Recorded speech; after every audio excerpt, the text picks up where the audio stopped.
Is it hard for you to talk to people? Is it hard for you to go to parties, to go to events, and go out in the real world? Well, if it is, then a big reason behind all of this is your habit of escapism. Escapism is what is slowly killing your brain. Now that I might have had your attention, let me go a little deeper into this topic of escapism. I have prepared a full chart. I have prepared a few notes where I have jotted down whatever are my views and views I've collected from different people from different books. And I have tried to convey why escapism is such a bad thing and how you can get away from it, how you can escape escapism. So, first we'll go to the literal meaning of escapism. So, escapism is the tendency to seek or the practice of seeking. Now, there's a difference between seeking and practice of seeking. Practice of seeking equals that you are habitual to it. Like you are very, very habitual to it. It's like an adat now, right? So, tendency to seek or the practice of seeking distraction from what normally has to be endured. The stuff you have to do, the real stuff that you have to do, the hard work you have to do is what you need to endure. It is gonna hurt. It is not gonna be easy because it is something. If it is not easy, then of course it has some value in your life. That is like the key mantra I can give you. If it is hard, then it is worth it. It's like such an obvious thing. So escapism is something that you practice, and now we will further talk about whether it is a good thing or it is a bad thing, because many people argue between this, that is escapism good or escapism is bad. Nothing is really bad, when you overdo certain stuff, then it starts getting really bad. So before we get there, let's talk about the ways in which people procrastinate.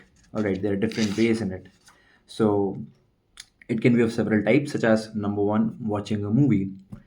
People, I myself watch a lot of movies. At least I used to, and now I'm trying not to. I'm trying to limit myself to just one movie a week. Hopefully I can achieve that milestone too. So watching a movie, how is that escapism? Well, that's pretty obvious. You live in a real world and you might not like it. Okay, you might not like where you are right now in your life, but then you watch John Wick, and he's such a cool guy, and he's doing all the cool stuff that you imagined as a kid. All those guns, all those cool fighting sequences. Like you imagine yourself being there. You imagine yourself being John Wick, or Captain America, or Iron Man, or anyone that you admire.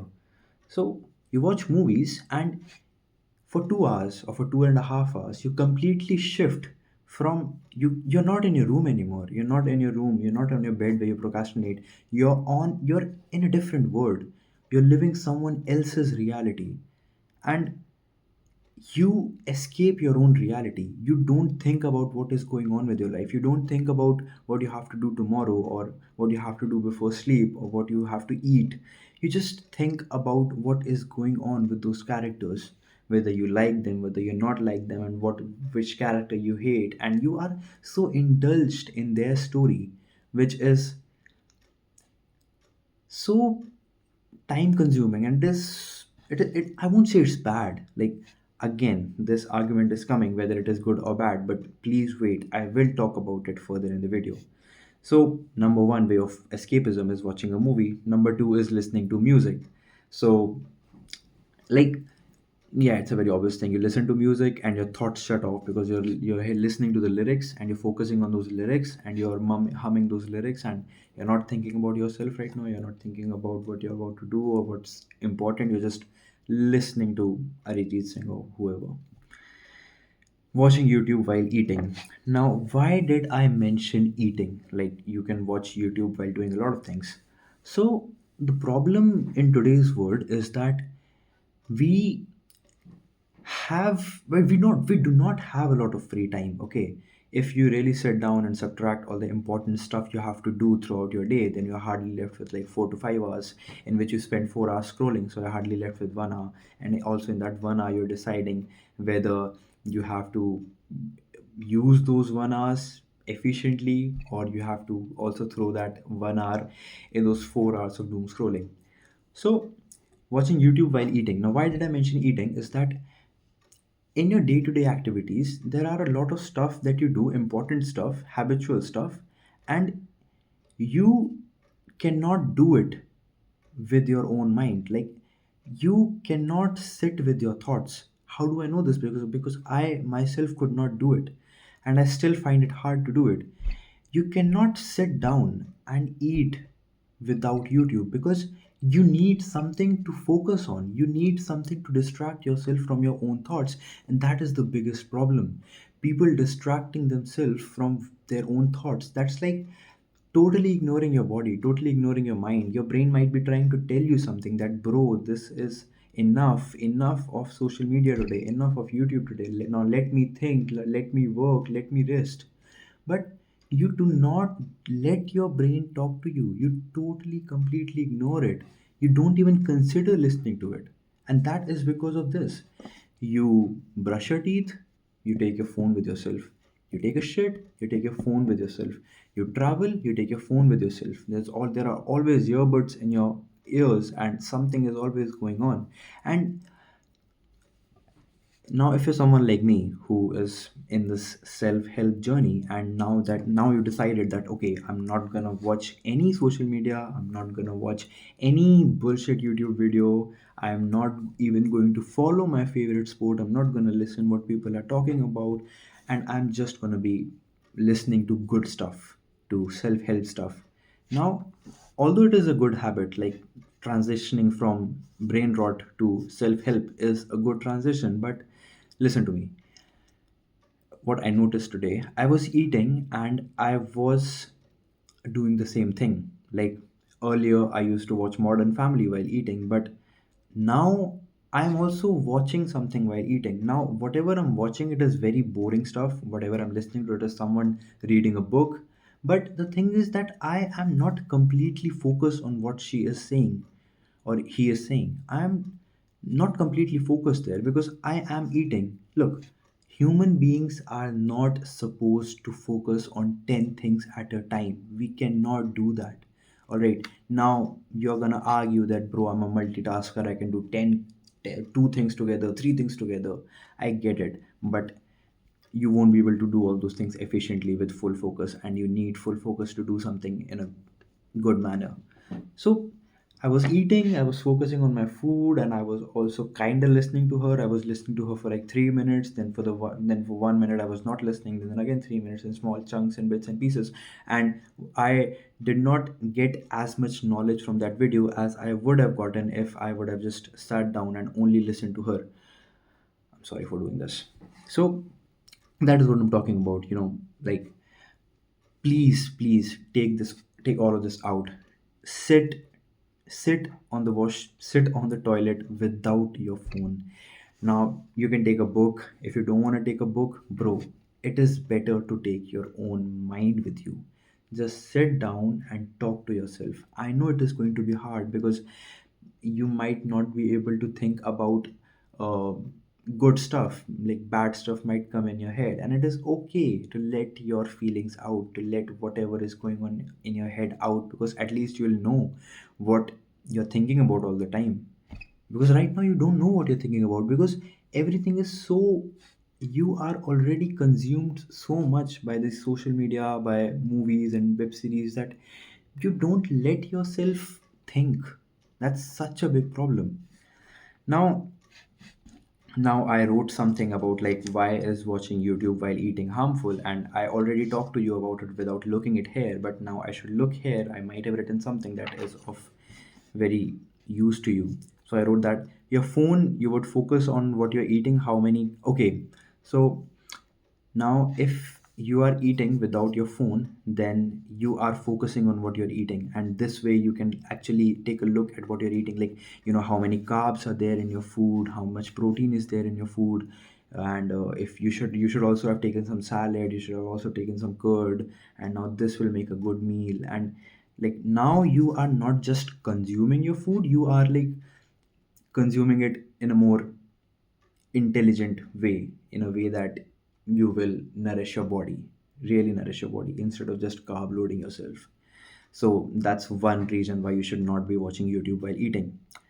Also also you could be sitting with your family and talking to them. Now I know this is a very cliche thing to say for a teenager like me, that sit with your family. I really do that. But I did that today, and I won't say I really liked the experience, because we didn't really talk about anything, but it felt good to sit around them. And even if it was total quiet, it was okay, it was nice.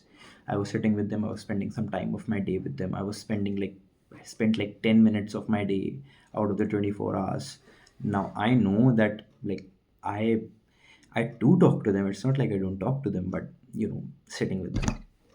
And you will also have free time, and in that, and free time is very very valuable. Yes, you could be sitting down and thinking about what else you have to achieve today. Like for example, if you are eating your lunch, then you remember that, okay, I've spent half my day I did this. You can review whatever you did, and then you can plan what I have to do for the rest of the day.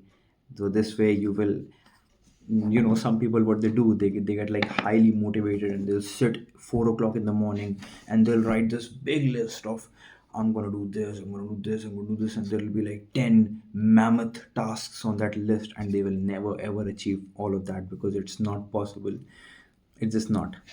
So this way you will have milestones, like half your day you completed all this, and half your day you will complete all this. This will really really really really really help you. Overall, just make your life boring as hell. Yes, make your life boring, because it will be boring for the coming 7 days, 14 days, a month, 2 months. But after a while, when your brain will know that, okay, I'm not going to get any phone, I'm not going to get any doom scrolling, then it will immediately tell you more better stuff to do to consume your time in a much better way. For a few days, it will be really hard and you will feel disconnected from the world. But as time passes by and your brain realizes that there is no going back, it will automatically start finding other ways to keep itself entertained. And those other ways are going to be better than looking at a screen. Exactly what I talked about. Now, I would like to talk about. Okay, so another important topic. You might have realized, like, tell me if you relate to this or not. You were a good student, like better than average. You were like a really good student. You used to score like 80 plus and 90 plus in their exams. And you were a really good student. You were really respected by your teachers, and everyone respected you. Like, you're a really smart kid, and you have a great potential. You have a great future ahead of you. But now that you're in college, you find yourself just passing the semester. You find yourself just passing the exams. You find yourself being an average guy. So why is that? The biggest reason, and I've talked about it a lot in my previous videos, is boredom. You are not bored anymore. You are always so connected with everything that you do not have time to spend your tiny brain on that particular question that you solve. You immediately rush to ChatGPT and ask for its help. ChatGPT, help me. Oh my god, I'm dying. Previously, when I was a kid and I wasn't able to solve a particular math problem, then I would used to put extra efforts into that, because there is no other way that I'm getting the solution. And when I totally got exhausted, then I used to look at other examples of that same genre, so that I could get some example, like, okay, if this is the similar type of question and was solved in this manner, then I can also solve mine in this manner. So that's how I used to do it, and that's how my brain used to do some exercise. It used to work, and now it doesn't. Now it has just being so used to doing easy stuff. Now, the last thing I want to talk about is types of escapism. I had been really, putting it that I will talk about it in the end at the end of the video, and now we should talk about it. So, escapism is not really that bad, because Think about it. You're a working guy. You go to office 9 to 5 and you're tired, and at the end of the day, if you get to watch a really good rom-com, you'll end up happy. You'll sleep happily. So escapism is good, but in a controlled manner, like watching a movie once a week or listening to music for like 10 minutes a day, or just doing stuff, watching stuff. I'm not saying that you need to totally get off of social media, you need to totally delete Instagram and stuff like that. You can still use it, but it depends on your willpower.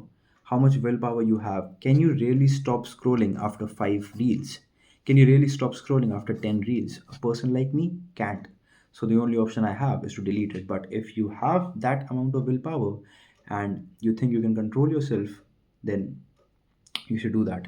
That will be good for you. Now, how is it unhealthy? How is escapism unhealthy? So there are three big reasons why it is unhealthy. First one is further anxiety. You will feel a lot more anxious after being connected on social media for an unhealthy amount of time, and I need not exaggerate about it because you already feel that way, I know. Second is social isolation. Now, social media was advertised to us in such a way that you will be connected with the people for the rest of your life. You will never be disconnected from anyone. You'll be able to talk. You'll be able to share your life, your experiences. But the social media of today, Instagram of today, it has turned into social isolation. You do not have any friends. You do not have any real friends, and you think you have friends. You're in this dilemma that you have. You're in this dilemma that you have friends. Doing this seems cool, all right. So yeah, you are isolated. You don't really have any real friends to talk to have a real conversation with. The only type of conversation you have is like you send two reels and then they send three reels, and then you don't even reply. You just react to those reels. So that is no conversation, that is no friendship, that is ultimately just your self isolation, which you're not ready to accept. And the last and the worst thing is addiction. Addiction to social media is such a big topic. It is something to be talked about in a separate video, but for now let me just leave you with this, that addiction to smoking will kill you, but addiction to social media will take your life away. Now, I know both mean the same, but don't go to the literal meaning, go to the metaphorical meaning, that it is going to take the most productive years of your life away from you. It is going to make your brain so slow and shit like that. You totally understand it. I need not exaggerate it. And that's it. I talked about escapism. I talked about how in childhood we were more smarter. I talked about the ways people escape and why is that not good for you. I talked about how in small chunks of things you do, you involve your phone into it, you involve listening to music, and you should not do all those things, and why you should not do all those things. I talked about everything, and I hope if you are actually watching it till now, thank you very much. And I hope you got some value out of this. And if you really did, then please consider subscribing me. That's it. Thank you.